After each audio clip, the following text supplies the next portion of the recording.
नमस्कार किसान भाइयों।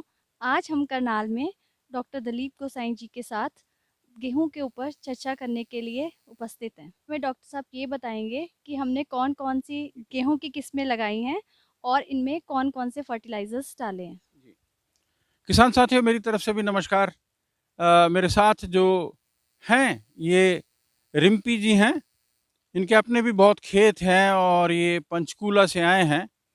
ये हमारे फॉलोअर हैं, वीडियो भी देखते रहते हैं। तो आज इन्होंने कहा कि आइए हम करनाल में देख के आएँ कि हमने क्या-क्या एक्सपेरिमेंट लगाए हैं। तो मैं इनको तो दिखा ही रहा हूँ, आपके लिए ये विशेष वीडियो बन रही है।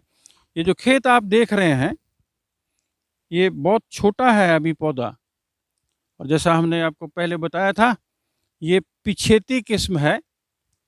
ये लेट वैराइटीज़ में आती हैं और ये किस्म हमने 5 दिसंबर को लगाई थी। ये HD 2851 है और इस किस्म को जब हमने लगाया तो रिम्पी जी ये जनवरी में बहुत ज़्यादा बारिश आ गई थी और कम से कम 22 दिन के लिए धूप भी नहीं निकली थी, तो फोटोसिंथेसिस नहीं हुआ। तो जिसके चलते हमें कुछ ऐसा भी लगा कि शायद इसका जवाब भी ना हो।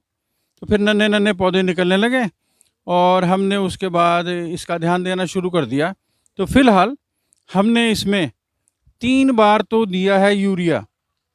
तो किसान भाइयों, जिन्होंने आलू के बाद, मटर की फसल के बाद या कोई अन्य और सब्जियों की फसल लगाई थी, कॉटन के बाद देर हो गई थी, जिनको जो दिसंबर पहले सप्ताह में गए हैं, उनसे मेरा आग्रह है कि वह किसान भाई 3 बार तो कम से कम अब तक यूरिया दे चुके होंगे या उनको यूरिया दे देना चाहिए। और उसके बाद हमने जब यूरिया की डोज़ कंप्लीट हो गई तो आप देख सकते हैं खेत सूखा हुआ है।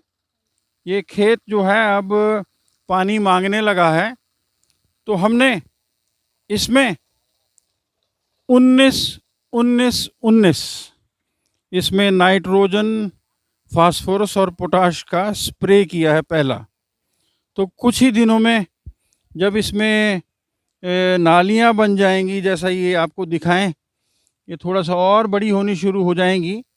इसकी ग्रोथ बहुत कम रही है क्योंकि मैंने जैसा बोला आपको कि सीज़न बहुत अनफेवरेबल था। तो हम आपको दूसरे खेत में दिखाते हैं कि किस अवस्था में और स्प्रे किसान देंगे, क्योंकि उनकी खेती जो है वो अलग-अलग अवस्थाओं में हो सकती है। आइए चलिए। डॉक्टर साहब ये फ्लैग लीफ स्टेज में है गेहूं, जी। तो आप हमें ये बताएं कि किसान भाई इसमें कौन सा स्प्रे इस्तेमाल करें। किसान भाइयों, जैसे इन्होंने पूछा है तो मैं कहना चाहूँगा कि कई अवस्थाओं में है गेहूँ आजकल।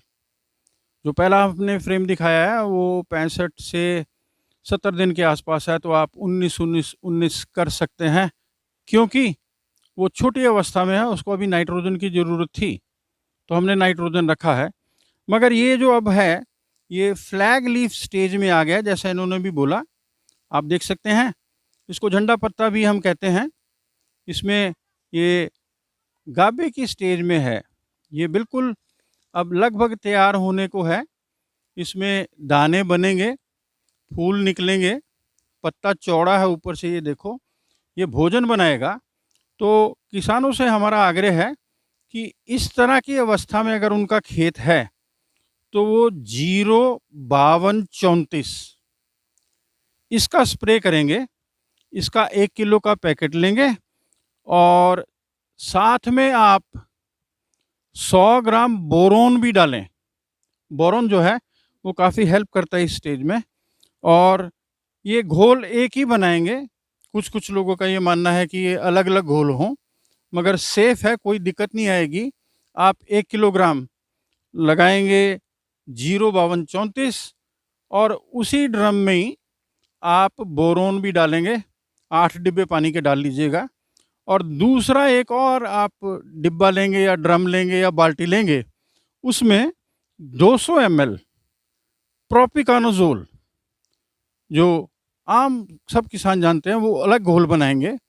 फिर स्प्रे जो है 150 से 170 लीटर का स्प्रे जो है वो आप इस अवस्था में जब करेंगे तो इसको नाइट्रोजन कम मिलेगी, इसमें फास्फोरस और पोटाश ज़्यादा होने पे इसके दाने जो हैं बहुत अच्छे भरेंगे और अच्छी पैदावारी होगी।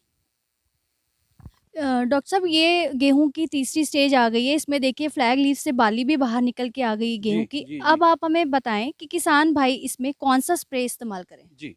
साथियों, ये बहुत ही अच्छा हमारे पास खेत है और पीछे तक देखें, इसमें बालियाँ निकल आई हैं। ये थर्ड स्टेज है खाद के बाद स्प्रे करने के लिए। तो मेरा जो एक्सपीरियंस है वो ये कहता है कि इस अवस्था में अगर आपका खेत है तो आप उसमें 0050 इसका स्प्रे करें। 0050 से मेरा ये मतलब है कि उसमें नाइट्रोजन भी नहीं है, फास्फोरस भी नहीं है, मगर के पोटाशियम जो है वो 50% की मात्रा में है। 1 किलो या सवा किलो, 1.5 किलो तक भी लोग सिफ़ारिश करते हैं और डालते हैं।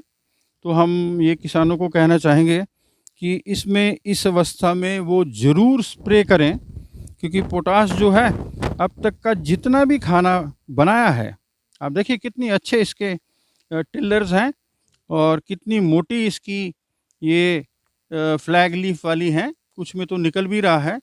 तो 0050 आप इसमें स्प्रे कर सकते हैं, उससे दाना मोटा भी होगा और दाना कुछ सुनहरी रंग में भी होगा। तो जब वो बेचने के लिए मंडी में ले जाएँगे तो उनको भाव अच्छा मिलेगा। डॉक्टर साहब, आपका बहुत-बहुत धन्यवाद जी। किसानों को ये सब जानकारी देने के लिए। आपका शुक्रिया। बहुत-बहुत थैंक यू धन्य वेरी मच।